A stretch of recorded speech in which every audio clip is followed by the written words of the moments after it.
Hello, everybody, and welcome back. It's me, ChipZ, and we are getting back into One Piece, Chapter 1064, Egghead's Research Stratum.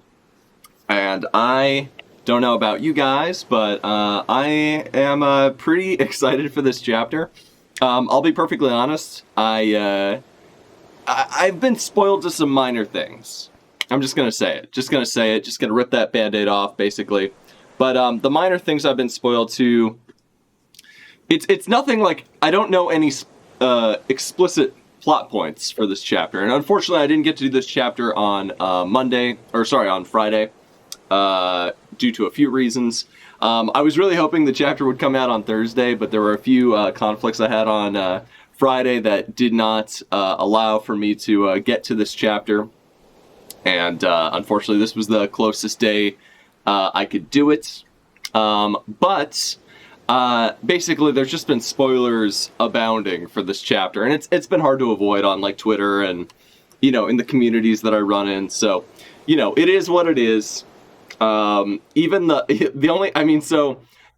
scrolling Twitter, like I know. So I'll just tell you guys up front. I normally try to go into these initial chapter read through streams as blind as I possibly can, and usually I'm pretty good about avoiding stuff.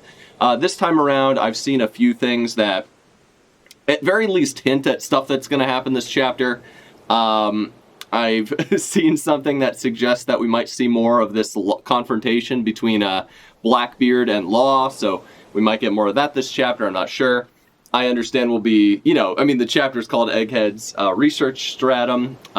In our last reaction, we learned that Vegapunk has split his persona. He's basically the six paths of pain. He's essentially so fucking big brain, such a fucking big brain Chad, that he's split his consciousness into a bunch of different bodies.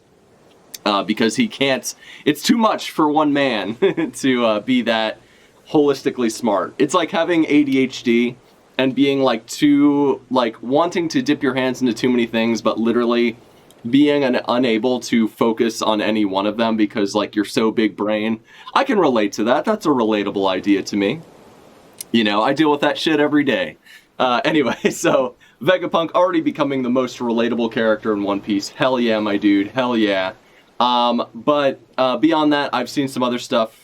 Some stuff that might suggest a Jinbei version of the Seraphim, as well as a few other things. As obviously, if things come up and I've been spoiled to them, I'll let you guys know.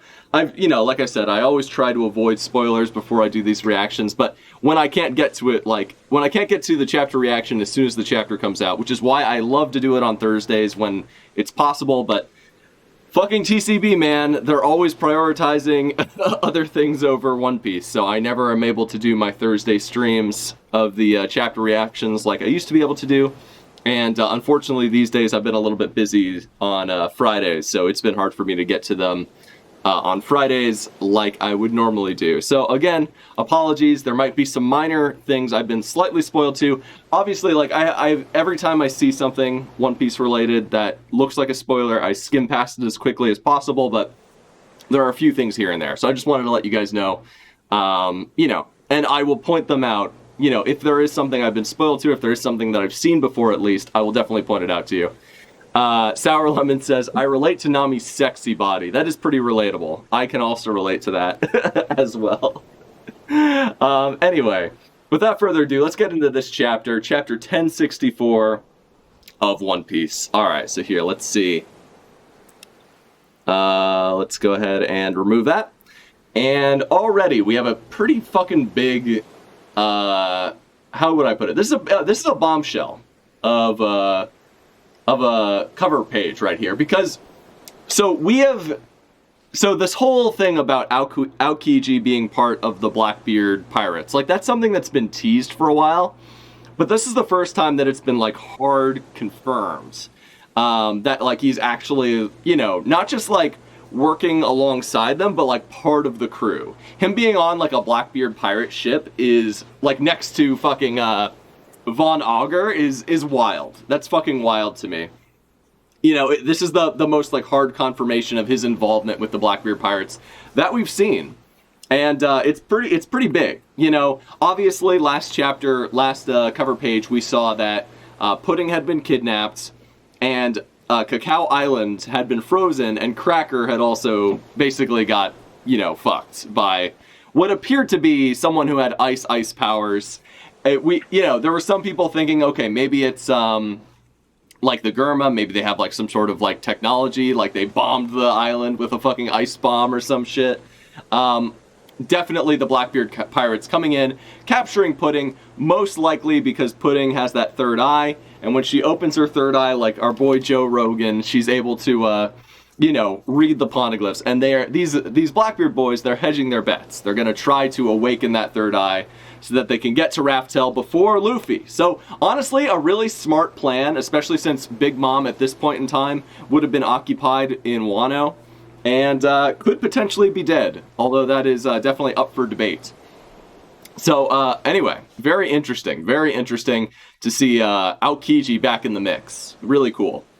All right, Germa 66's Cold-Blooded Voyage, Volume 22, Kuzan and Augur of the Blackbeard Pirates. So we literally just saw Von Augur in the pages of One Piece, post-Wano, fighting alongside Burgess and all these other motherfuckers, basically taking on Law's crew, you know, and he has the, the teleportation no mi or something, and he was able to, like, transport Burgess to the island so that Burgess can use his fucking swole fruit to pick up a fucking mountain and throw it at him, which was, one of the stupidest fruits in the series. But Van Augur's fruit is cool. Him being able to teleport people and teleport himself is actually, that's pretty dope. That's actually pretty neat. It's kind of like a lesser version of Law's power, because Law has that ability, but also many other abilities.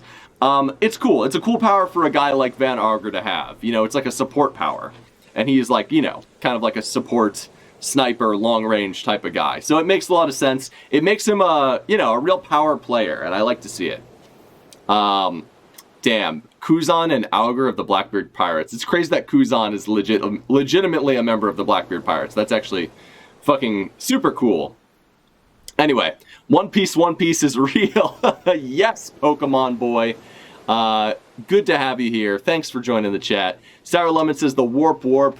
I say the rap no mi. He can make us a really good fucking chicken Caesar wrap. That's what this man's power is. He should work at my local bodega. And that's what she wrote. That's what she wrote. So yeah, we'll see what happens with fucking Puddin'. You know what's interesting is, like, realistically, both of these guys could appear in this very chapter. Pudding, because we saw Van Augur last chapter. So technically, Kuzan and Pudding could both appear, and it would, like, make sense, because this was the events of this cover arc were like weeks ago in One Piece time. So it's very likely that we could end up seeing Pudding and potentially Kuzan, which would be fucking crazy.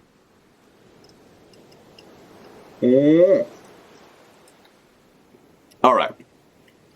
Well, let's see what's going on. So we pick up right where we left off with fucking Blackbeard attacking Law. Is this going to be like what happened with Ace on Bonero Island? Are we actually going to see the fight?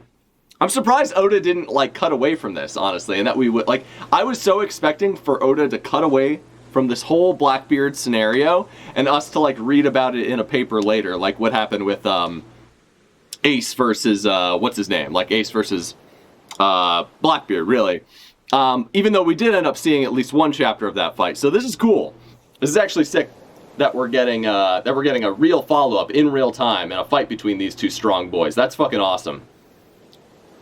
He can spit some rhymes. He's got the rap no mi. He's got those bars, dude. You know how it goes. All right. Zahahaha! Crack. So we got fucking Blackbeard going in, still fucking squatting on top of Doc Q and what's this horse's name again? I forget. Stronger, I think, is the name of the horse. A battle that shakes the world. There's no escape, so don't bother running.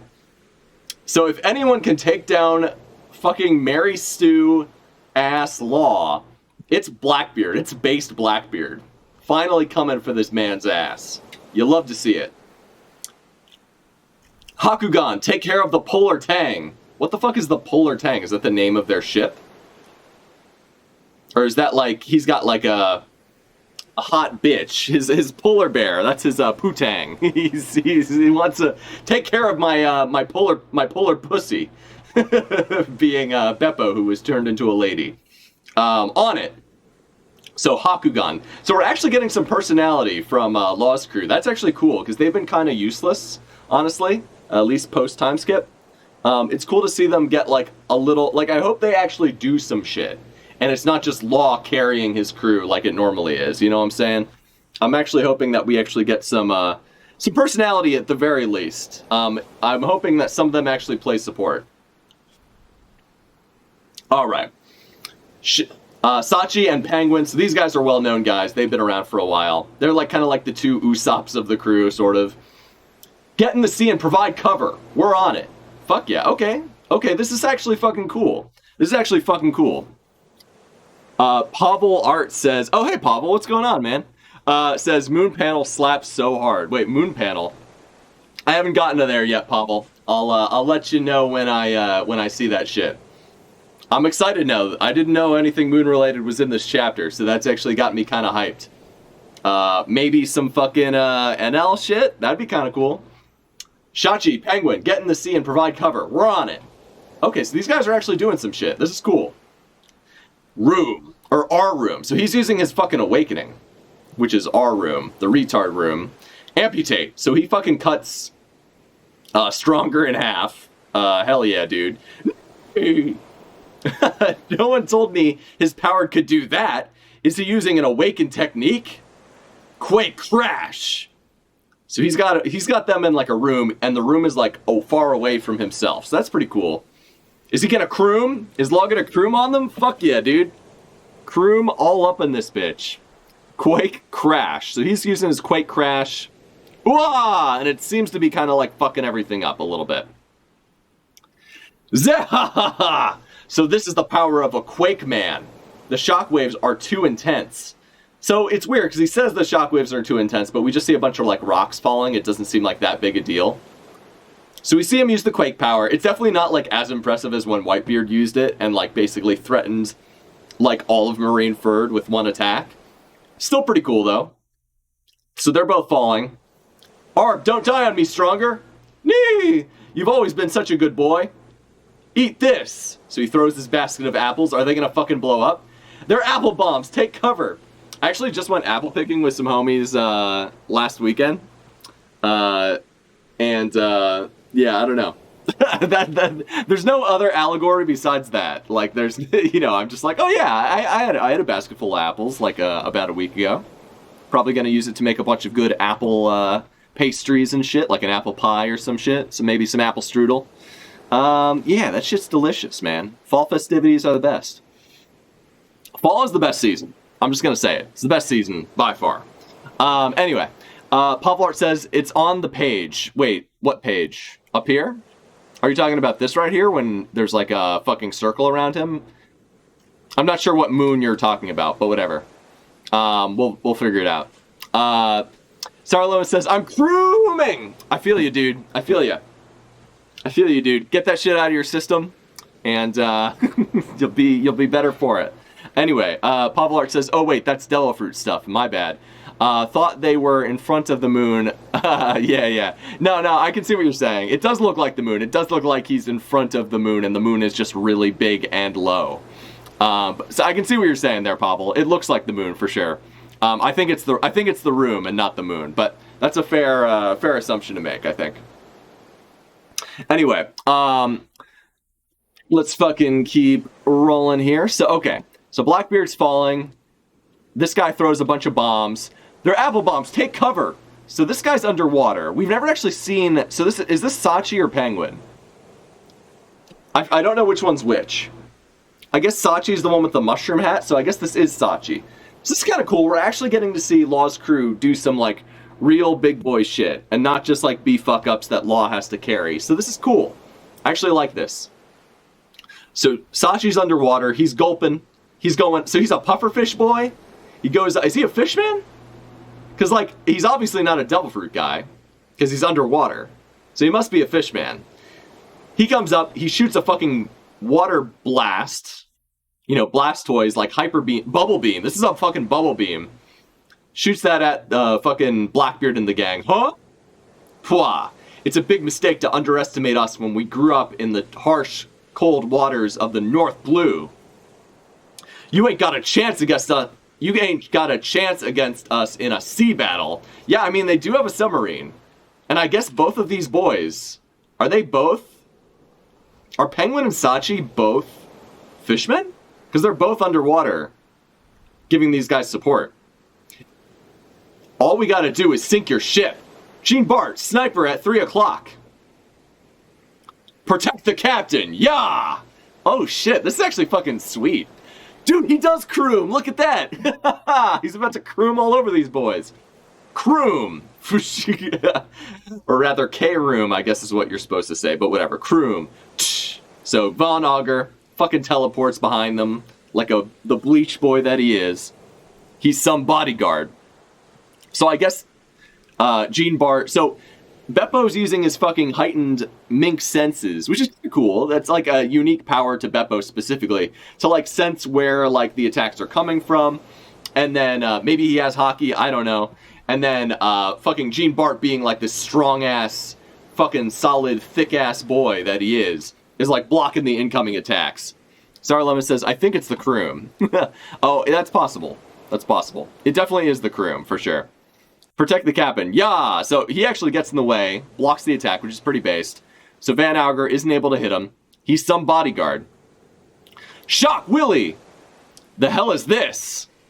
And his sword fucking grows, expands into Blackbeard, stabs through Blackbeard, and actually is able to hurt Blackbeard. Fucking shit. The fucking Heart Pirates are coming out on top right now. I mean, obviously we know that the tide is going to turn, but it's not quite so easy for Blackbeard. That's fucking crazy. Oof. So Blackbeard gets fucked up by Law. Holy shit, dude. Blackbeard, get your shit together, my guy. This is embarrassing. You can't let Law fuck your shit up. You're a fucking Yonko, my guy. This is what happens when you charge in half-cocked.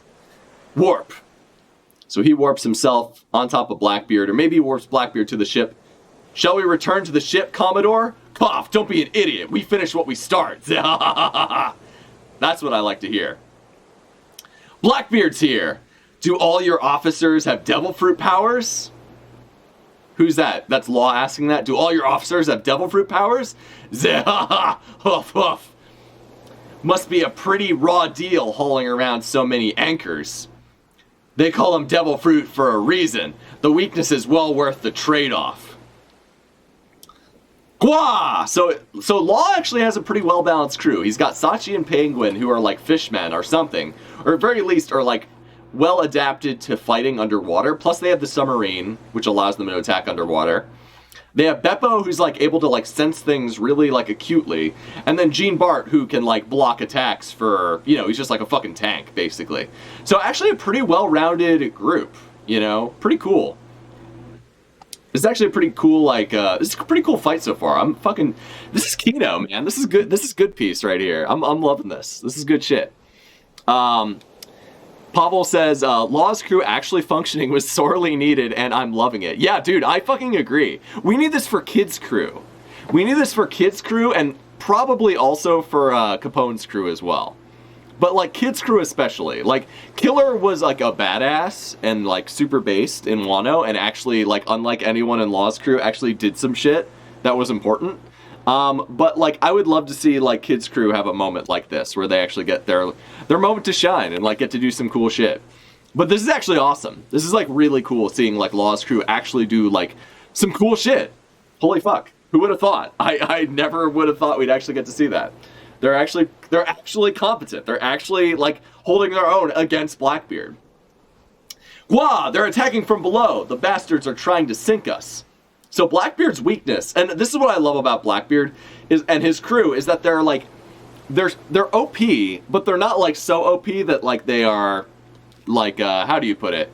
That they're beyond being challenged by other strong dudes. Like, you know, what's her name from Amazon Lily gave him some trouble, you know, because of her power. What's her name? You guys know Luffy's waifu.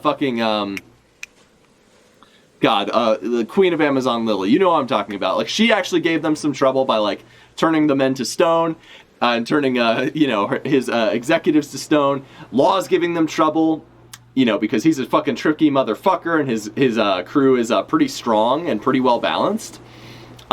This is fucking sick. This is awesome. Like, a fucking sea battle versus these two, like, a crew that's, like, basically, like, Law's crew, which is, like, actually pretty impressive right now. They're doing a good job. Holy shit. I think, Sarah Lemon says, I think by half cock they mean that Blackbeard has half of a cock.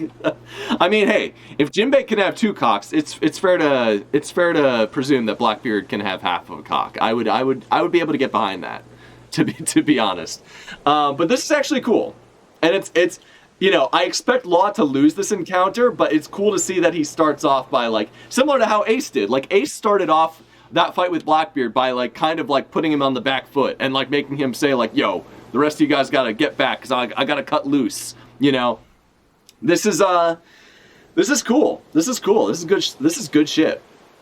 Gua, they're attacking from below. The bastards are trying to sink us. So that's like that is a big weakness for Blackbeard's crew, is that they do not, since they're all devil fruit guys, they lack sort of like the, underwater support that Law has between his submarine and his 2 fisherman boys, I guess. Who knew they were so strong underwater? So it's cool that Luffy's crew at least has Jinbei who can operate underwater. And probably like Frankie and Sanji could technically operate underwater as well. But these guys, I wonder what like Sachi and Penguin's deal is. Like, Sachi very well could be a fishman, and I would believe that. We might be taking a pounding now, but they'll be history soon. The Commodore's the strongest around. So there's a bunch of these like guys guarding the prison. And then you got Pudding. Holy shit, dude. I was saying it earlier in the chapter. We might get Pudding this chapter. Honestly, I did see the screenshot. I wasn't sure what it... I thought this might end up being the cover page. But I did see a screenshot of, like, Pudding being, like, in bandages and having her third eye exposed and all that shit. Mama's gonna make you eat those words. If she's still alive. Which she might not be, so who knows at this point.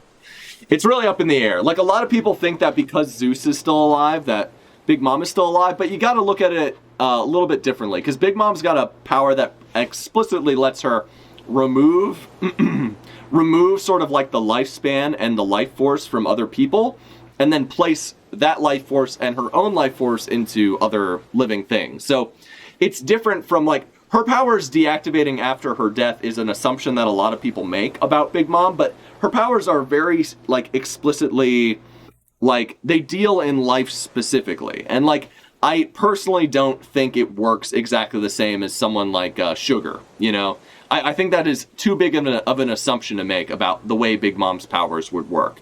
To me, Zeus still being around does not necessarily make it 100% certain that Big Mom is still alive. Big Mom might still be alive. There's a solid chance that she is, but in my mind, it would be acceptable for her to be dead and for the homies that she specifically put life into to also still be alive, because that's like the nature of her powers. It's not like Sugar where, she gets knocked out and her powers get turned off. Like, Big Mom's powers, we've seen her, incapacitated or like weirdly tilted or whatever.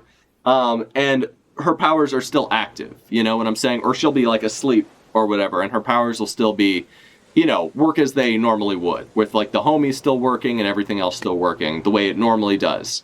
So I don't think it works the same way. It's hard to say though. It really is hard to say. Okay. Let's see. Sour Lemon says, wait, does Jinbei have 2 cocks? I mean, sharks notably and historically do have two cocks, yes. So it's very likely that Jinbei could also have 2 cocks. That is a prominent theory in the One Piece community. Pavlard says, BB is always getting by just by the skin of his teeth. Yeah, exactly. It's peak BB. Yeah, I've seen people complaining that he's struggling a bit. It's a grave misunderstanding of why he's so cool. Yeah, 100%. No, like, on the one hand, like, you want to see BB rock you know, fucking Rocklaw's trousers and like prolapse his fucking anus like the fucking twink bitch that Law is.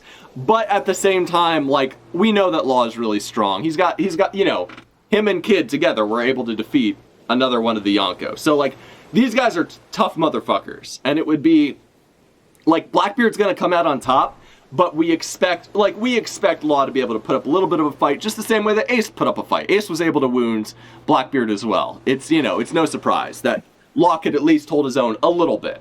It's understandable, and it's fair, and it makes things interesting. It's cool to see Law's crew actually doing some cool shit.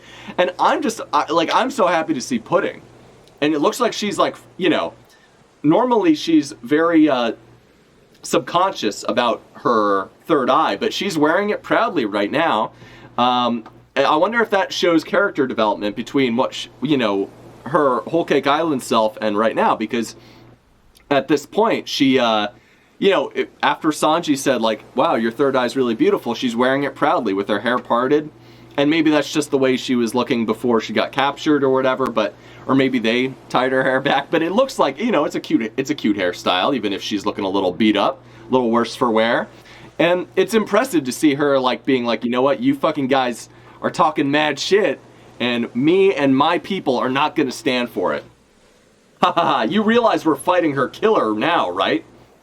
New eras only happen when the old legends are torn down. Big Mom Pirates Charlotte Pudding. So we were right. Charlotte Pudding is on this pirate ship with these guys.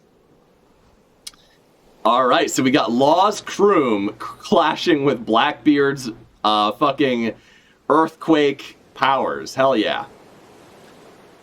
Okay, so now Law's getting serious. He's looking fucking, he's sweating a little bit. And we got Black Vortex, and that's it. Blackbeard and Trafalgar lost, so we're cutting away to Mary Jo's. I was actually surprised we got this much of a fight, to be honest. And I love that Van Auger's the one that's like teleporting Blackbeard around, you know? That's fucking sick. Van Auger's basically like the fourth Hokage from Naruto, like teleporting shit around, you know? That's actually pretty cool. I like that. And getting to see Pudding involved in this fight is fucking crazy. Or like just as a spectator is fucking wild. It makes me wonder what's gonna happen to her. You know? Like, this is really dark. Like a cute young thing like Pudding being captured by the Blackbeard pirates, who are like the rapiest motherfuckers on the planet, is actually like genuinely, like, I fear for her, because I really like Pudding. You know? I don't want her to, you know, protect Pudding, goddammit, protect Pudding. Yeah, this is disheartening. And I don't think Law is going to be able to rescue her, but we'll see. Alright, so Blackbeard and Trafalgar Law, we're getting the Marines are picking up on the action, have made contact on Winter Islands in the New World. Oh shit, so only winners get to go to this island, apparently. Only people who take W's, like these guys. And we're gonna see who the real winner is in a little bit here. So we're forced to wait again. Being Fleet Admiral is so damn frustrating. Yeah, so this guy's getting fed up with the fucking bureaucracy of all this shit. Because if this was Akainu before the time skip, he would have just gone there himself and fucking you know, gotten the mix himself. So, pretty fucking crazy that he kind of has to sit back and just let things run their course. Alright, so back on Egghead Island. Meanwhile, on Egghead, I'm actually surprised we're cutting away so much from Egghead. That's like kind of a first for like you know, the beginning of a new arc like this. The Island of the Future. So we got RoboCop Kuma. Wow, the pacifista stopped as soon as we changed. Okay. This is pretty funny. So this is Gloopy age 70, a glimpse at a possible future. I'm pretty sure Oda drew... Okay, this is pretty funny. I'm pretty sure Oda drew a version of Luffy, like him, like 40 years in the future and like 60 years in the future, and in a dark future, this is what Luffy looked like. I'm pretty sure, as like a 60-year-old man. So that's fucking hilarious. That's good. And then, so Bonnie's younger, Jinbei's younger, and Chopper is way older.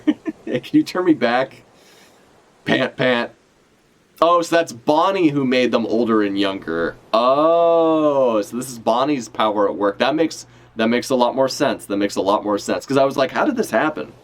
But Bonnie, literally, this is her ability. That's good, but did you have to make me this old, Bonnie? Wheeze, wheeze. And I get how you feel, but it only looks like your dad. If we can't take any of them out... Or no, let me do the old man voice. That's good, but did you have to make me this old, Bonnie?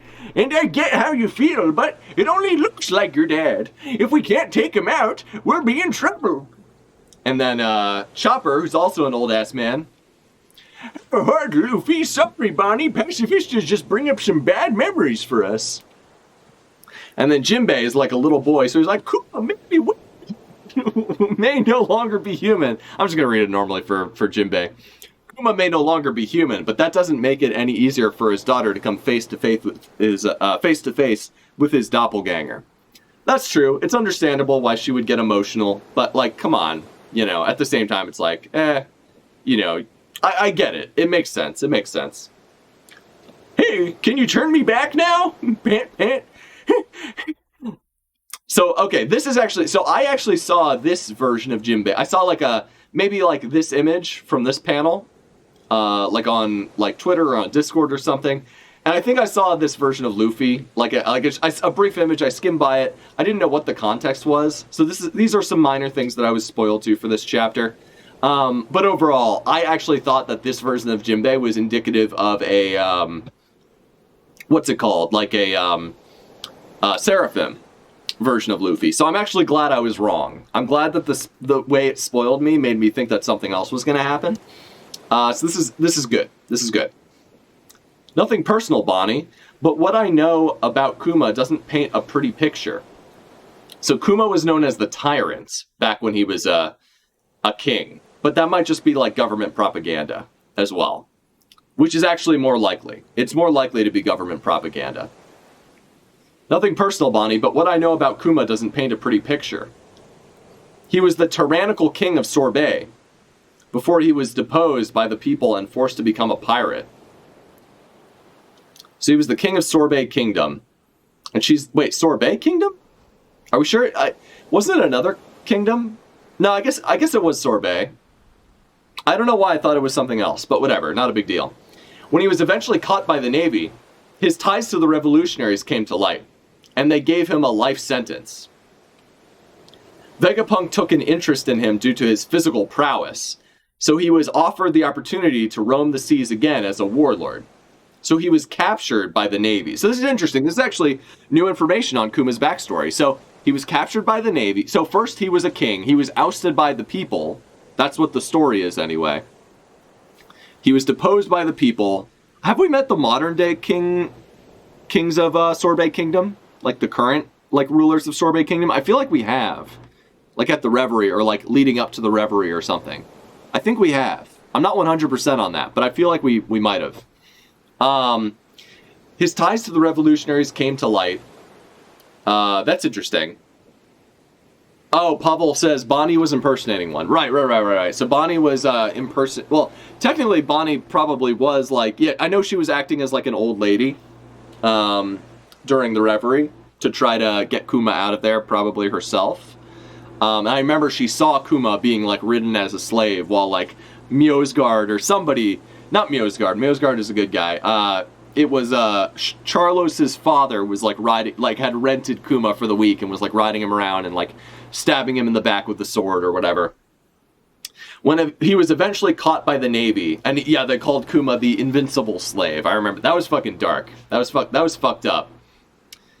So in Jinbei's version of events, the version of events that Jinbei heard, Kuma was a tyrant. He was deposed by the people. He then became a pirate. Eventually, he somehow got into cahoots with the Revolutionary Army. So he was caught by the Navy. They found out he was tied to the revolutionaries, and they gave him a life sentence in prison, probably in Impel Down. Vegapunk took an interest in him due to his physical prowess, so he was offered the opportunity to roam the seas again as a warlord in exchange for becoming a pacifista, in exchange for Vegapunk being able to experiment on him, in the condition that he become a specimen for body modification and cloning. Does that cover it?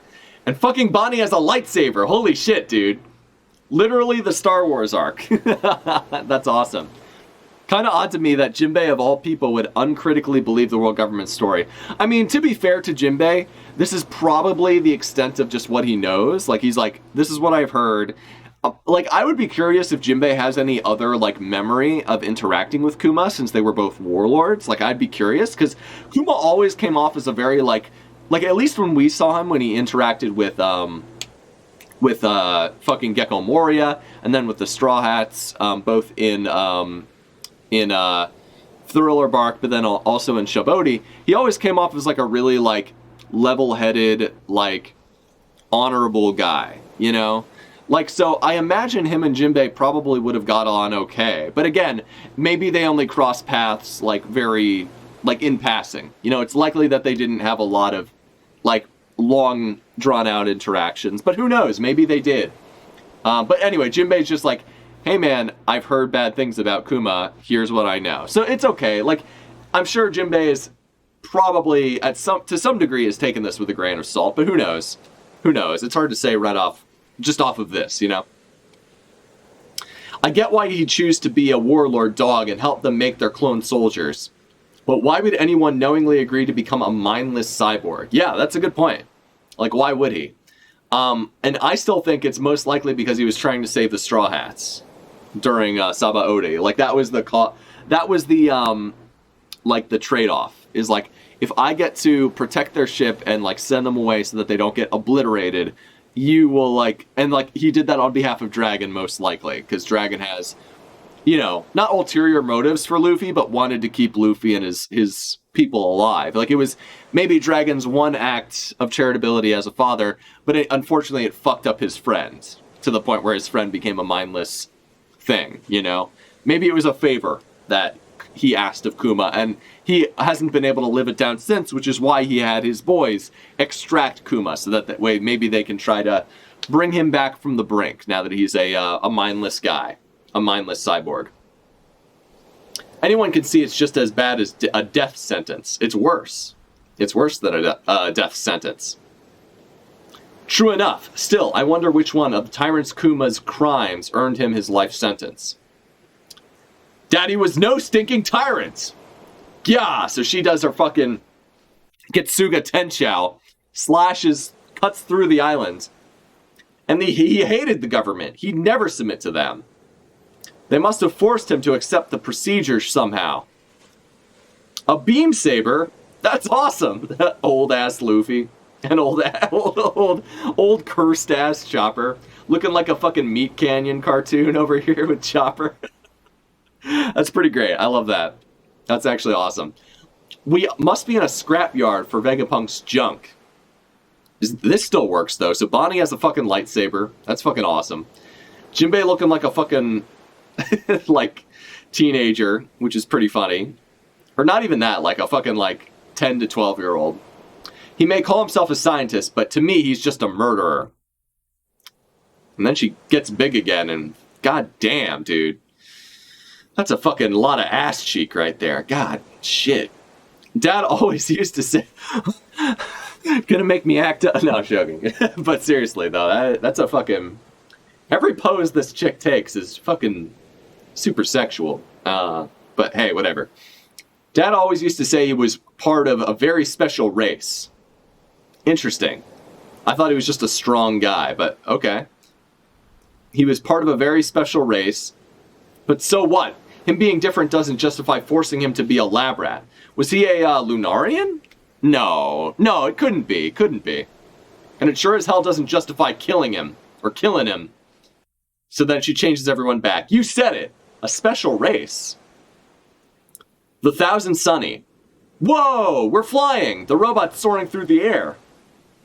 So this robot is super cool. It reminds me... I read this, so there used to be, I don't know if you guys remember, like, Captain Underpants.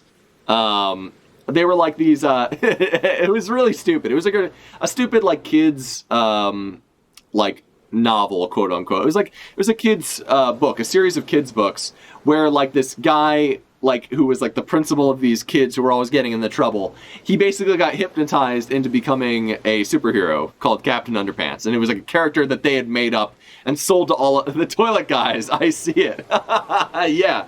So, I think Captain Underpants was written by the same guy who did another kids book series called Ricky Ricardo's Giant Robot. Let me see if I can find that. Ricky Ricardo Giant Robot. Giant Robot. Yeah, fuck yeah. Hold on. So, like, this was a whole thing. Oh, okay. I don't know. I might be able to find a bigger image, but it was just like a series. It was by the same guy who did Captain Underpants. It was cool. This guy, I don't know what, I don't remember where Dave Pilkey was the name of the author. I don't actually, and it had these like things where like you get to certain pages and they do this thing where you have this thing called Flip-O-Rama, where essentially you'd grab a corner of a page, and it was like kind of like a little animation. It'd have a fight scene between like two robots, or a giant robot and like a fucking kaiju or something. And you'd flip between them, and like you'd flip, one page would be like the robot stanced up like this, and then the next page would be him like uppercutting like a fucking kaiju or like another robot, or like, it'd be like the kaiju about to like slash at the robot, and the robot like ducking out of the way, and like you'd flip between the pages. So the first page would be like the first frame of animation, and then the second page would be like the finishing frame of animation with like the punch landing, or like the robot like dodging or like getting out of the way or something. It was really fun. And like I don't know why, but like the design of this robot in this series reminds me a lot of the Ricky Ricardo's Giant Robot to me. It has a similar storybook style to me. It's cool. I tore the shit out of those pages with my foolish child hands, says Pavlart. Yeah, dude, me too. There were definitely a bunch of ripped pages. Because I owned, like, I was a really big fan of Dave Pilkey and his books. So, like, I had Ricky Ricardo, I had a bunch of the Captain Underpants books, and I was, yeah. Me and my friend used to make, like, our own versions of, like, stories of that nature, and we'd draw, like, our own characters and have our own, like, Flip-O-Rama and shit. It was really stupid, but it was cringe. But it was a good time though. It was a good time. I have fond memories of that shit. So, but yeah, that's what this robot's design reminds me of, like Ricky Ricardo's Giant Robot in a lot of ways. Whoa, we're flying! It's the robot soaring through the air. Naturally, this is Vega Force 01, after all. Its anti-gravity unit and jet thrusters allows it to easily sustain this propulsion. This is fucking cool. This is actually sick to see, like the Straw Hats hanging out with Vegapunk and a giant robot. That's pretty fucking based, I'm not gonna lie. Anti-gravity? The island... Oh man, Frankie's gonna learn so much from this. I'm really hoping that this arc, is really Frankie-focused. And I'm still hopeful that it will be. Okay. Oop. Alright, let's see. The island aircon is also needed to ensure a suitable climate. One day, this will be possible anywhere. The island aircon is also needed to ensure a suitable climate. So I guess the same technology he's using to like do jet propulsion and anti-gravity shit is also similar technology to what they'd use to like keep the island's climate stable and not like freezing to death all year round. There are giant monsters down there. It's like some kind of futuristic city. Oh shit, that's awesome. I was actually looking at like some more like Atom Punk stuff since last chapter, or since the last two chapters I read of this arc, and like, man, there's some cool shit. Like, I would love to read some fiction set in like an Atom Punk universe. Or an Atom Punk setting, it's really cool. Like, I used to watch the Jetsons as a kid, but there's not a ton of like Atom Punk stuff I've like really delved into or gotten into. So I'm actually pretty interested in that shit. If you guys have any recommendations, please feel free to type them in the chat. Precisely, the world of tomorrow is built here. So this is Lillinette. Punk Records. So this is the record company. Okay, above the city, there's this giant egg. floating structure around the egg, like Saturn's rings. Very cool. And like a little like jungle up here too. This is Egghead, the island of the future. The research stratum is right above the clouds.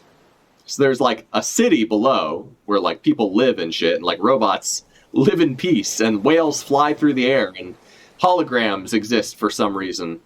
But then up above, there's even more stuff. And apparently some people can interact with the holograms, because we saw that one Vegapunk clone do that, right? Very cool. Very cool. This is sick. This is actually awesome. I'm loving this. This reminds me a lot of Buzz Lightyear Star Command. Like, so I know there's like that recent Buzz Lightyear movie that came out like not that long ago, but there was a show when I was a kid called Buzz Lightyear of Star Command, and it was like essentially like there were certain planets that had a very similar aesthetic to what that was like the closest thing to Atom Punk that I've ever seen, probably. It's just like the way, like the optimistic future of that kind of universe, you know? It was interesting. It was a neat, like, looking at it now, it makes sense why Oda would do like a optimistic future verse with like the way that he, you know, but still kind of have like some dark future undertones, you know? Because like Cyberpunk is more like kind of like, you know, sort of a, like that aesthetic is more of like a dark, kind of like pessimistic future, you know, maybe more like realistic future in some ways, like where Atom Punk is more like kind of, you know, a version of the future people in middle class society would have thought, like middle class Americans, middle and upper class Americans look at Atom, like that Atom Punk is kind of something that like, you know, with the Jetsons, like it's like, oh yeah, you know, we're just gonna be like having our fucking family values, like, and like all that shit, like kind of carried over, like, you know, the white picket fence, you know, everyone has a home and like a fucking car and like lives in, you know, like a nice neighborhood, like all of that. It's basically that, but as like a futuristic setting, essentially. At least that's how I understood it. That's kind of like what the Jetsons is, and that's like when I look up Atom Punk art references, that's kind of the type of stuff that I see. Solar Punk is the more modern Atom Punk, green tech and such. Yeah, I've looked up Solar Punk actually, like, because I was just like looking up some art references for this stuff, because like I tend to like to try to, I do like a little bit of art in my free time, and like also just you know, like I write like fiction and shit sometimes when I have the time. I haven't had a ton of time recently, but like I usually like to start with like the setting and like oftentimes like a very particular set piece when I start writing stuff. So like for me, like like even just getting into like this Atom Punk and Solar Punk type stuff has been a way for me to kind of like almost like look into like a new genre and kind of like start to like explore ideas that I might want to, you know, maybe fucking write a short story in or something. I don't know. Who knows? But yeah, it's really cool aesthetic. I love that Oda's kind of like doing it in his own way. That's sick. You'll love to see it. You'll love to see it. And the fabrication stratum is just below us. Our manufacturers and research assistants reside there. I hear your captain is down there causing a hullabaloo. As long as he's alright, so they're not even worried about Luffy, as usual. God damn. Lil Annette looking kind of thick over there. Aren't you two coming? Zoro, Brook? Nah, I'll watch the ship. Ditto. So these guys are chilling. That woman can't be trusted. So Zoro, obviously, the least trusting of the bunch, doesn't trust a hoe, as usual. Humph.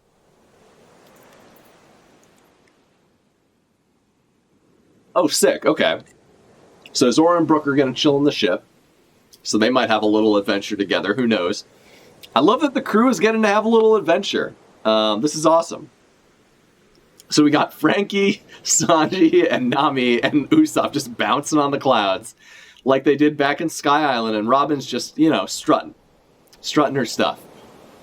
Whoa, it's just like the solid clouds from Sky Island. This really takes me back. So what were those called in Sky Island? The something Nimbus? I forget the name of the clouds in Sky Island, but it was really cool. It's my first time. Yeah, Frankie didn't get to go to Sky Island. Shit, man. It's my first time. What the heck is this? It's as you surmise. Seeing as we can control the island's atmosphere and all, we can naturally make use of a pyrobloin to coagulate and alter the density of water vapor. Oda, those are some big words, man. You trying to fuck with me?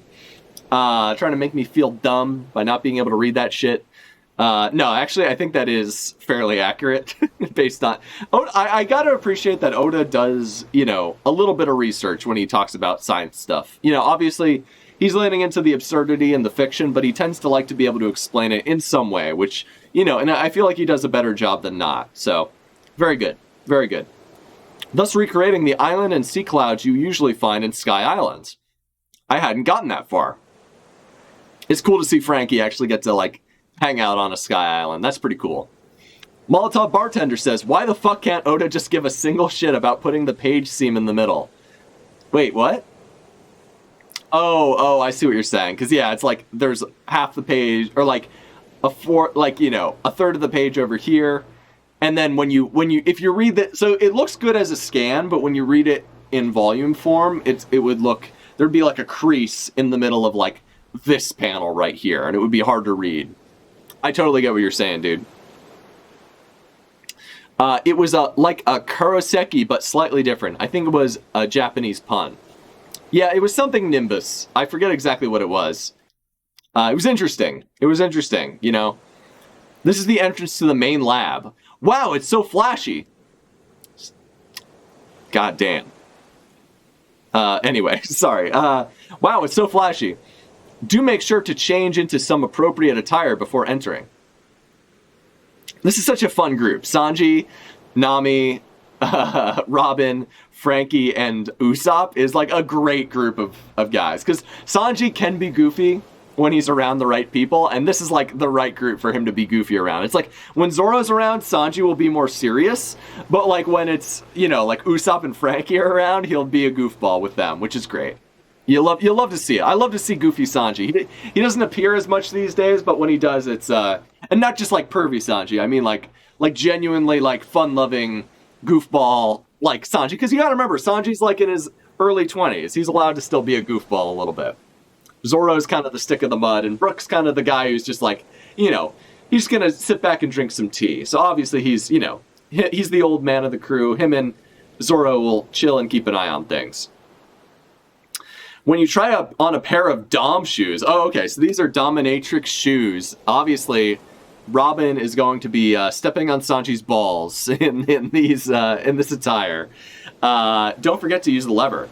They can adjust to fit, no matter your foot size. Looks heavy. That's actually pretty sick. But it's not heavy, it's light. Damn, Robin looks pretty badass, I'm not gonna lie. Nami looks cute in her little, like, you know, white or lighter outfit. Usopp looks based, man. He looks like Sanji. Sanji's the one who looks the most uncomfortable. These just scream aloha, don't they? Yeah, they do, brother.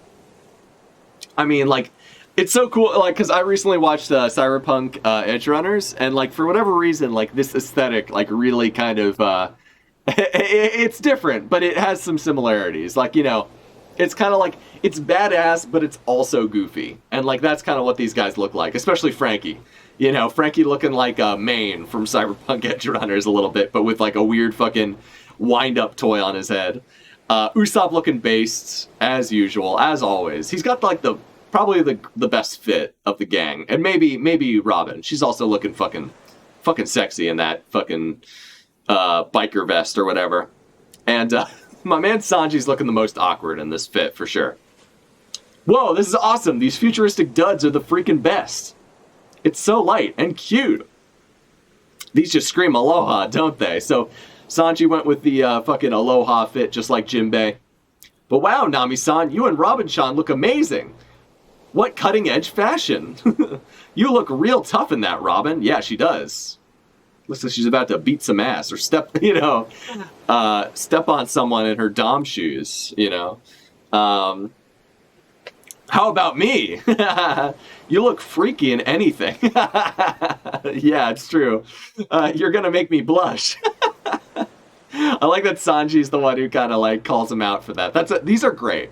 This is classic Straw Hat like interactions, and I'm fucking loving it, man. I'm fucking loving it. This is good shit. Like, like Usopp having this reaction to Robin, and Robin being like, "Oh, really? I look tough? Hell yeah!" And then, oh shit, whoops. Whoops, my bad. Fuck, too far. And then Sanji reacting this way to you look freaky at anything, and Frankie taking it as a compliment and being like, fuck yeah, dude. that's pretty good. I like that. Good shit, man. This is classic One Piece right here. This is awesome. And we're in a totally different environment. Like I know a lot of people are really worried that this would be just like Punk Hazard 2.0, but this is already like, it's so much more fun than Punk Hazard ever was. Even like the early parts of Punk Hazard, which were very adventure piece in the sense that it was like exploring like unique biomes, like a half fire, half ice island. This is like already just like super fun. We're already like friends with like locals of the islands. You know, Bonnie is getting involved and she has like a real part to play here.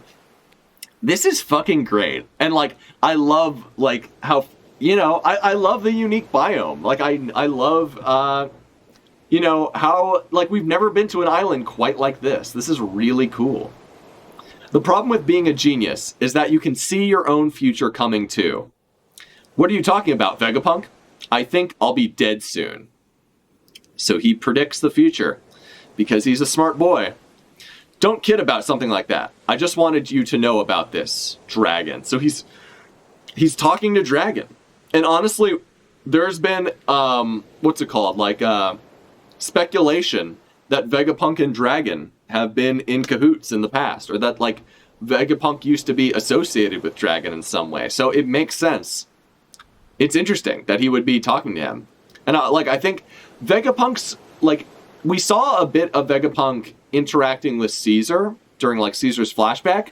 And specifically, like, reprimanding Caesar and being like, bro, you're going too far. You don't take consideration. You don't take other people's, like, life and health into consideration. Like, you are an amoral asshole.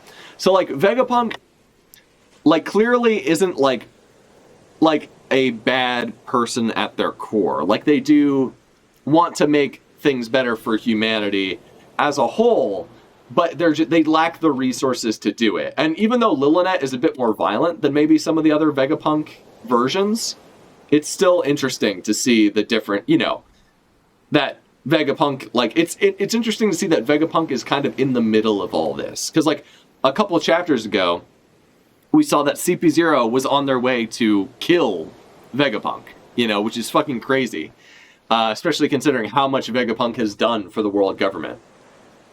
How are these two connected? Great question. God, this is cool. When are we going to see Aokiji again, like, in the main story? God damn. You bilge-sucking rat? I love I love that that Blackbeard even talks like a pirate. That's based. Oh man, look at this shit. Oh, this is so good. I know a lot of people hate these color pages, and like, look, I can understand that, because like you, in your mind, when you see the uncolored pages, you're like, you have your own idea of what it would look like in color, or like you color it in your mind. So when you see, like, what the fuck is with Usopp's leg? Like, why isn't the pant covering his full leg? That's a little bit weird. Is that implied in any way in like the main picture? I guess it kind of is. I just thought this was a band around like his suit. I didn't think it was like a fucking weird jort, you know what I'm saying? Damn, that's a lot of skin from these ladies, that's for sure. God damn.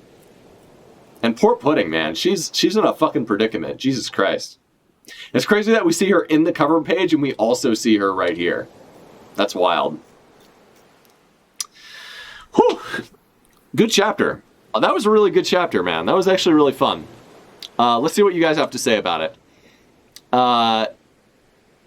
Okay, let's see. I'm a few comments behind. Sorry, guys. I kind of got in the zone there for a minute. Let's see. Where are we? Sanji from the cover pages.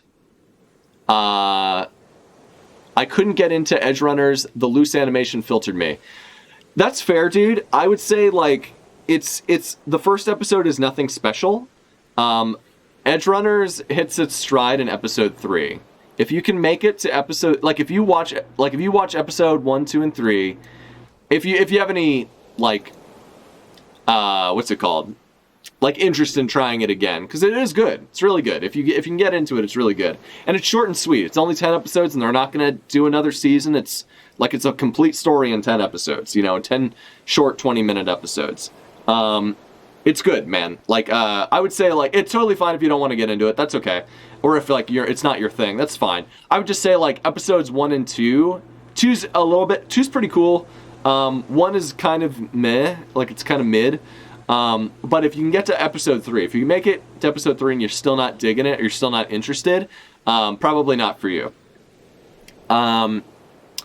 Anyway, totally fair though. Not a fan of the Robin outfit in the slightest, says Pavel Art. But at this point, I don't even have the energy to seethe at this stuff anymore.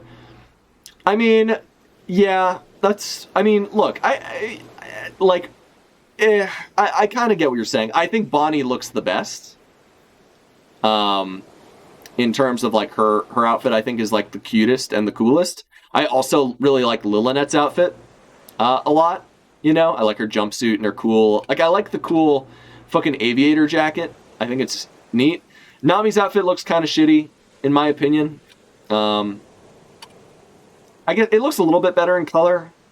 Rama's outfit I actually kind of like, but it's like weirdly like it's like a bit too dominatrix for me, in my opinion. Like I'd prefer if she had like a full bodysuit, kind of similar to what Lillinette had or something. But I don't know. Whatever. I honestly I don't feel very strongly about it either which way. But I can understand how you feel. Molotov says, if Oda had drawn the Robin outfit like 15 years ago, I probably would have liked it. But I just don't think he has the drawing ability for it now, for it not to be a hot mess anymore. Yeah, fair enough, dude. Fair enough. Like, it's partially because this is line work. Like, a lot of the shading, not the shading, but like the, kind of like the outlining is done by the, scanlators. And because of that, you see, like, it looks a little bit less clean than it does in, like the official release. Or, like, in the volume release. But, like, yeah, when you're reading it week to week, it does, like, look a little bit worse, I get what you're saying. He's talking to Dragon. And then... Oh, he's talking about a dragon. Yeah, so Molotov... Yeah, I kind of... I was already aware. Like, I don't know how I was aware, but, like, there had been implications in the past that Vegapunk had been someone who was involved, at least, with Dragon and the Revolutionaries in the past. Like, they knew... Like, they had some sort of connection. It was kind of unclear what that connection was, but it's not... This isn't, like, completely out of the blue. At least not for, like, someone, like, a real Peace reader who actually, keeps up with the stuff and talks about it and, like, looks into the lore and shit. God damn it. Povalart says, Vegapunk refuses to give any women on the island any leg wear. I know, right? I mean, I imagine this outfit that Lillinette's wearing is at least, like, warm. And it looks cute. I like it. I mean, I don't know. But, yeah, no, exactly. Like, Bonnie just, like, fucking ass out. God damn. Cheeks... fucking exposed. But anyway. Molotov says based in response to that. Can you do a quick Viz check on the I hadn't got there yet line? Yeah, let me see what we got from Viz. Let's see what we can find. Google, and we'll just do Viz, One Piece, 1064. Let's see what we get. Okay. What was the line, specifically?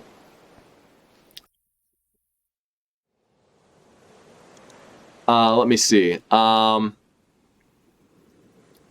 Viz, check on the I hadn't got there yet line. What was the I hadn't got there yet line? Let me see.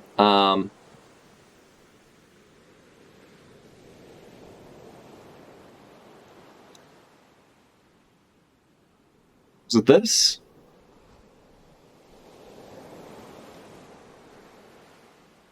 Oh. I might read the Viz translation a little bit later. Because there's probably some very specific stuff that might be better translated by Viz, to be honest.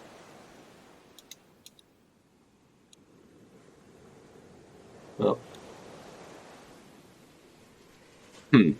Okay. Anyway. Let's see. Yes, the missing pants is implied by the knee detail. I mean, that just looked awful then. Because I thought it was just like kind of like a leg band or whatever. I didn't think it was like his fucking, like, his, like a weird pant that had one long leg, like, pant leg and one short pant leg, you know, above, like, at the thigh even. Like, I thought Usopp's fit was the best, but now I think it's the worst. That's actually hilariously bad. Never mind. Sanji from the cover page is in reference to Sanji being goofy. Sanji from the cover page? What Sanji from the cover page? Did I miss something? Edge Runners had super strange pacing issues, says Pavel. I watched it all yesterday. The MC goes through an entire season's character arc in 3 episodes, but the plot doesn't start until the last 3. It did have a lot of really good stuff, though. Yeah, it's a bit quick. I feel like it could have benefited from, like, an extra 2 episodes, or maybe even, like, if they had, like, kind of made it 2 seasons, where, like, the first season ended where the end of episode 6, like, at the end of episode 6, and then the second season being everything that happens after that with, like, the time skip and stuff. But I do agree that, like, yeah, I think it could have benefited from, like, a few more episodes, or at very least, like, cutting the show in half and maybe, like, giving a few more episodes to, like, sort of build up the camaraderie between, like, the main group in the first half, and then, you know, kind of, you know, built up some, like, stakes in the second half. But overall, like, I kind of see it almost as, like, a long movie, which is why I kind of like it. Like, for me, I think it works sort of as a, because it's a limited series, you know? It's just 1 season, and it's just trying to tell a very contained story, and it does move quick, but I think it gets, like, for me, the reason I like it so much is that I think it gets through, it's able to get you, like, get a lot of character stuff and a lot of, like, setting stuff across with just, like, cinematography and, like, just, like, clever framing. Like, for me, like, there's a lot of, like, character stuff just, like, implied by the way people, like, move and, like, you know, and, like, very subtle and, like, precise, like, for lack of a better word, like, this is a film term, but it's hard to, like, put it into animation, is, like, shots. Like, the shot selection, it seems, like, very significant and precise, and for me, it's able to get a lot of character that, like, a lot of character stuff is implied by the way they, like, express certain things. Like, even just, like, David's idiosyncrasies, like, the things about himself that are, like, kind of notable outside of, like, just, like, him being, like, loyal and him being kind of guilty and, you know, feeling guilt for, like, the people that, you know, he cares about that die, and like, feeling the need to kind of, you know, bring their dreams to fruition and stuff like that. Like, there's a lot of other aspects of his character that are kind of more subtle, that are expressed via, like, kind of just the way he, like, moves, or, like, the way he'll, like, suffer through something in silence without, like, kind of, you know, saying something explicit, or, like, and, like, it's the same for other characters as well, like Lucy and what's her name, Rebecca, Maine, like, etc. Like, I think they do a good job of, like, kind of, it's like, I think, a really effectively told story, considering how much they had to get through in such a small amount of time, you know? I think they're able to do it effectively, despite there being certain things that could have been improved if they had, like, given it a little bit more time. So I still think it's good. It's probably the show this year that I've watched, besides, like, I don't know, like Better Call Saul and Attack on Titan, that I've enjoyed the most and got, like, the most out of personally. But I you know, different strokes for different folks. And I can understand the criticism for that. Molotov Bartender says, F, question mark? No F, just Twitch refusing to send more. Pause play fixed it. Okay, cool. Sorry. Yeah, I don't know what happened there. Personally, I dislike the Molotov says personally I dislike the colored pages because it's unnecessary bloat. I mean that's fair, but you don't have to read them. They're just like they just like hire artists to like color them in.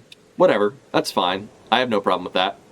It's not like you have to like read them at all. I don't know.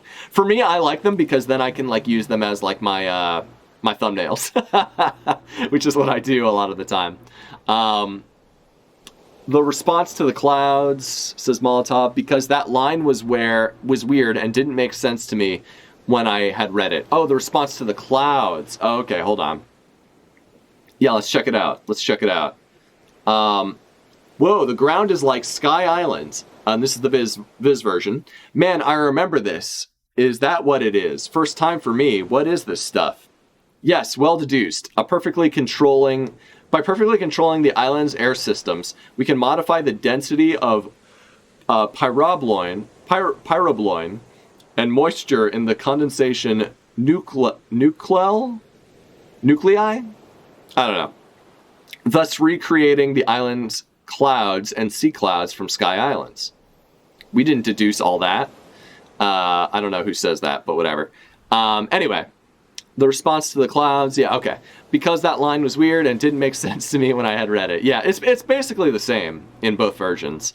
Not this cover pages in general. Oh, you mean like coloring in the color pages is worthless? I'm not sure what you mean. Pavel Art says, apparently Edgerunners was supposed to be 3 seasons until the game bombed. I mean, honestly, the show was so successful and like got people invested so fast that like it made the game's sales spike like massively. Just and like the amount of people playing it just the past few weeks has been like gone way up. And that's it was smart of them to release like a huge update for the game and like a huge like patch for the game at the same time, like right before the show came out. That was actually really smart. Like that's honestly like probably the smartest thing I've seen a company, like a game development company, do in order to kind of like boost like the standing and the sales for their game after their game has already come out and been reviewed and all that. Like that was actually like really effective marketing. Like I can't front it. Even I, who had never downloaded the game, I went on Steam and it was on sale for like $25, and I was like, fuck it, man, I'll get it. Shit, I'm already interested in this universe, so I'll fucking buy the game. Hell yeah. So like, yeah, it worked. And it like, you know, just the way like the concurrent player base was for that like the week or two after Edgerunners came out, so like definitely, you know, succeeded in getting interest back on that game for at least a little bit. Pretty impressive. Pavlart says, and not that the anime revived the franchise, they want more again. So the story of David needlessly got chopped up. Yeah, I mean, that's fine, whatever. I mean, like, for me, I think they still were able to tell an effective story in 10 episodes, and an affecting story in 10 episodes, but hey, but whatever. You know, to each their own. If you didn't dig it, that's fine. Not a big deal. I think it's quite apparent when you watch it knowing that. Yeah, I mean, whatever. For me, like, sometimes less is more. You know what I'm saying? Like, I think they were able to tell the story that they wanted to tell in the amount of episodes that they had. Even if I think maybe they could have done a little bit better in certain areas if they had a few more episodes or, like, a second season. Like, I still think, like, in a way, I'm glad they were able to just have, like, one short season of TV that tells, like, a complete story. And, like I'm fine with that. I think it does it effectively with what they have. Like, I still think it's very impressive. Molotov Bartender says, shot selection in anime, I suppose you would just call storyboarding. Yeah, I mean, it's just like the particular, like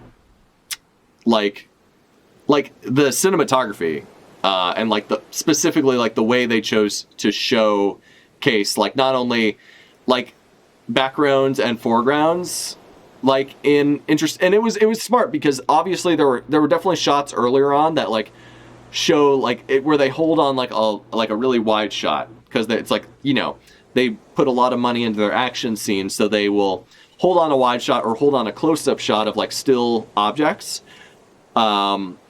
just to kind of show, or like something like not moving in the foreground but the background moving, just because it's like that's like a trick when when you have a budget to like kind of use like a frame of animation or like a series of frames of animation that doesn't move very much or doesn't have a lot of moving parts, but still being able to fit so much like environmental storytelling and character defining like kind of like traits into those like more low budget shots was actually like really impressive. And kind of I'm just very impressed by like the general framing and the way they were able to like I've watched it a second time, and the more I watch it like and pay attention to kind of like the little details, the more I get out of it, and the more I feel like, oh, this like thing that they have in the background either characterizes the world more or gives the characters more depth because it adds an element to their character that I hadn't even considered before. So like I just think it's a cool show,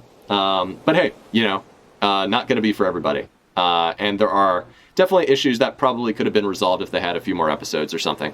That's totally fair. But for what it is, I think it's I think it's successful and pretty cool.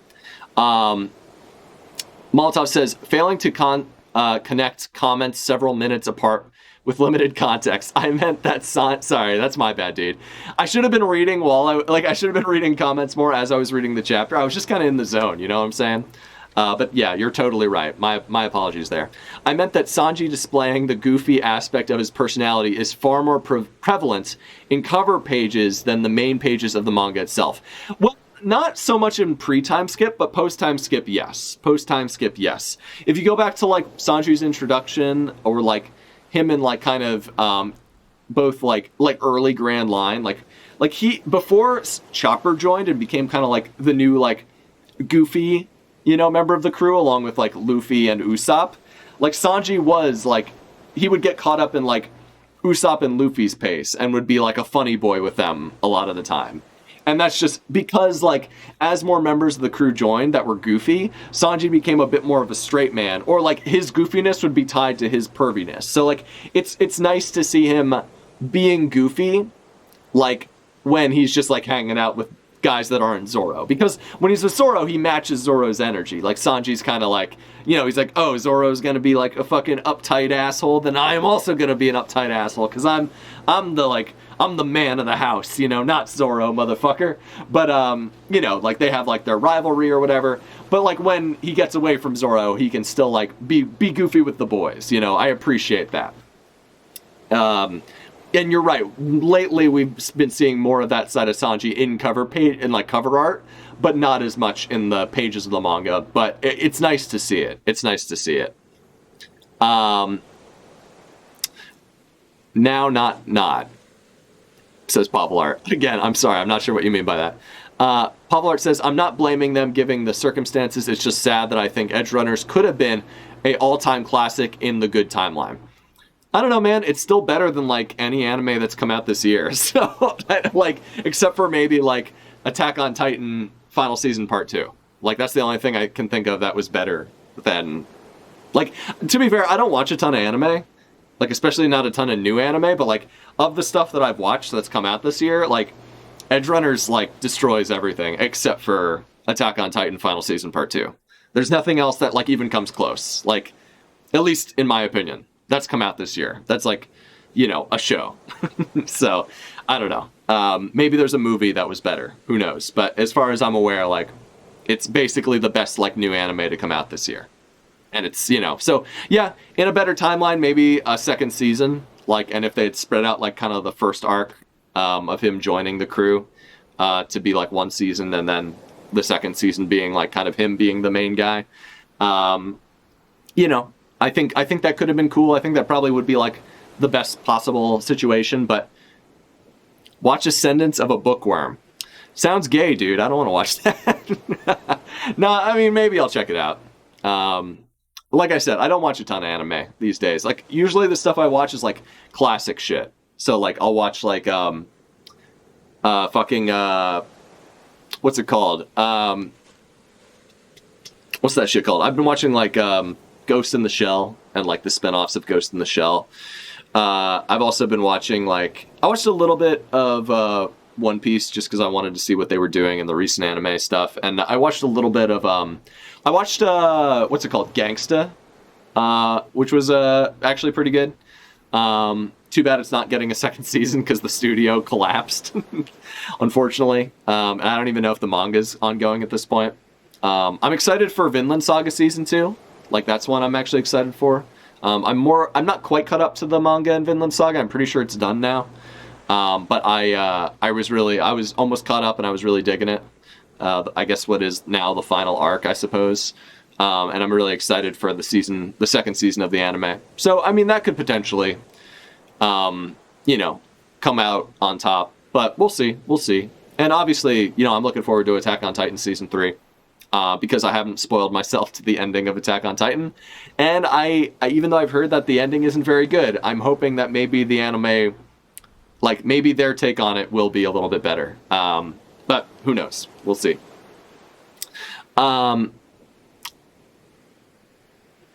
Molotov says, only pre-time skip goofy moment I can think of is the Mr. Prince's Crab Shack. Personally, I associate pre-time skip more with cool Sanji than fun Sanji.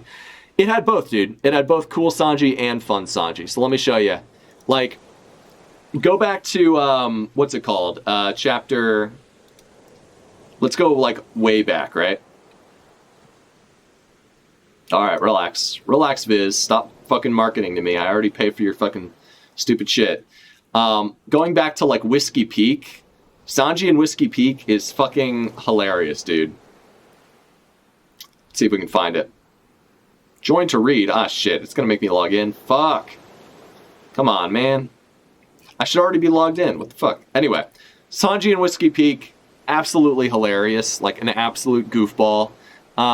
Same with, like, Sanji. Like, yeah, we do see more cool Sanji stuff pre-time skip, but we, like, especially before Chopper joins, like, Sanji gets a lot of, like, really goofy moments where he's just, like, completely, like, as goofy as, like, Usopp ever was, like, it basically.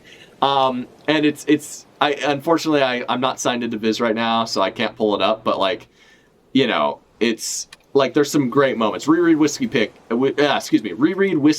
if you don't know what I'm talking about. He's got some great funny moments with the boys back then. Because back then it was just Zoro being the straight man, basically. That was his designated role. Him and Nami to some degree. Anyway. Molotov says, best anime of the year. Yeah, you already said that. I already read that. Pavlart says, Edgerunners is still the best thing I've watched this year. I'm just saying it could have been absolutely elite tier. Yeah, I agree. I agree with that, dude. It could have been a little better. I think if it had been 2 seasons instead of 1, like 2, maybe like, 6 to 8 episode seasons, I think that could have been, I think that's like the best version. But as it is, I'm actually still quite happy with it. I still think it's quite good. Anyway, it's an LN adaptation with almost 0 budget, says Molotov, so you aren't really missing out much, but it's Coom-worthy if you've read the LN, the light novel, right? Yeah, I've never read the light novel, so I don't know. Maybe I'll do that at some point. I kind of doubt that I will, but maybe I'll check it out. Who knows? Seasons 1 and 2 are an excellent intro to the light novels. Okay, that's cool. I'll consider it. There's been some good stuff this year, but I can't compare it to Edgerunners without having seen it. Yeah, I mean, like, for me, like, I really liked Attack on Titan Season 4 Part 2. Thought it was good. It elevated the already, like, good source material for that portion of the story. Again, I haven't finished the manga, so I know it's controversial, but I haven't gotten there yet. So for me, I'm still enjoying it, because I don't know what's going to happen. Because I started with the anime, so I want to finish with the anime. That's why I'm doing it like that. Hopefully, the anime salvages whatever was bad about the ending or whatever. But we'll see. But I'm excited for Vinland Saga Season 2. And I don't know if you guys watch Better Call Saul, but that was, like, the best shit. Better Call Saul Season 6 was, like, the best thing that aired this year, in my opinion. But, still, a lot of good stuff that aired this year, actually. So, can't be too upset about it. Sour says, there's been some good stuff this year, but oh yeah, right. But anytime people talk about good anime and not mention Mushoku Tensei, they deserve seppuku. Yeah, I don't know that weep shit you're talking about, bro. I'm sorry. MT is an absolute eternal classic. MT. What was MT again? Oh, Mushoku Tensei. What is Mushoku Tensei? Let me look this shit up, because I don't know what this is. Mushoku Tensei. This is the light novel series you're talking about? Oh, okay. I'll look into it. Excuse me. Malta Bartender crying. Chapter 123 is the last chapter of AOT. The series ends there. Everything else is Isayama's fan fiction. Let's hope, yeah. Maybe the anime will just stop it there. Or who knows, maybe they'll, you know.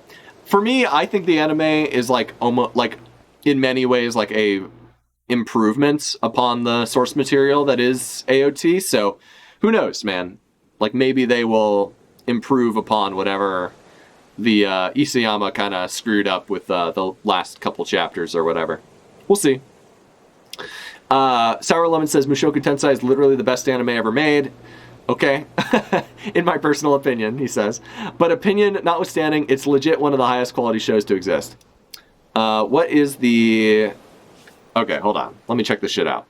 I don't want to look at too many images, but... I mean, the art isn't, you know, speaking to me in a big way, but that's okay. That's not necessarily a damning thing. And there's an anime for this? Jobless Reincarnation is a Japanese light novel series. Is there an anime adaptation for it? Oh yeah, you just said that, right? Best anime ever made, yeah. Okay, yeah, I'll look into it. It looks amazing when animated. The quality is through the roof, says Molotov Bartender. Okay. All right, I'll look into it.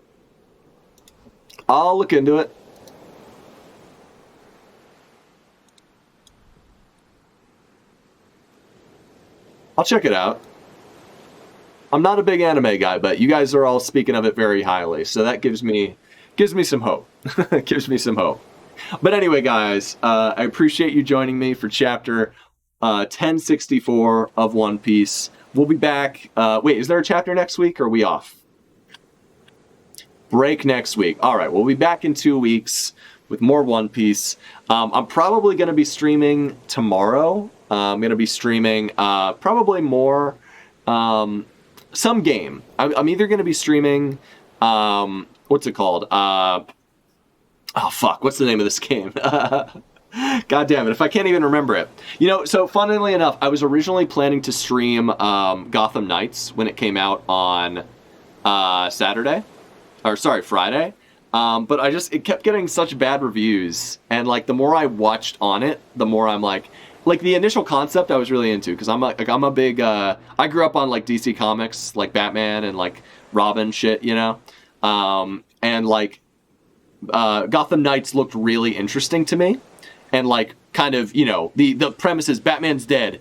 And, like, the Court of Owls, who are, like, kind of like this secret society, are, like, kind of taking over everything in and around the city. You know, they're the most powerful people in the city, but they're, like, kind of, you know, an underground society or whatever. You know, with their hands and everything. And, like, basically, Batman's, like, former apprentices kind of have to step up and be, like, the new guys and, like, take it over. So it was going to be, like, you know, you could play as Nightwing, you could play as Robin, you could play as Batgirl, you could play as the Red Hood, who's, like, the edgy Robin who, you know, kind of kills people and shit. And, like, I like all of those characters. Like, I like their storylines in the comics. I like whenever they're in, like, a TV show or movie, I almost always check it out because it's, like, interesting stuff. I like the, like, light that gets shown on, like, Batman basically training these children since they were children to fight crime. Like, turns them into, like, basically child soldiers, and them, like, kind of coping with the fact that they were basically abused as children, but still want to uphold the values that their mentor taught them. Like, I like that dynamic a lot. And I was excited to see it in game form, but the more I hear about the game, the more I'm like, oh man, like it apparently feels like kind of like a game with like sort of like microtransactions and like loot boxes and shit, but they decided to remove all that stuff, but it still feels like a game that plays like that, you know?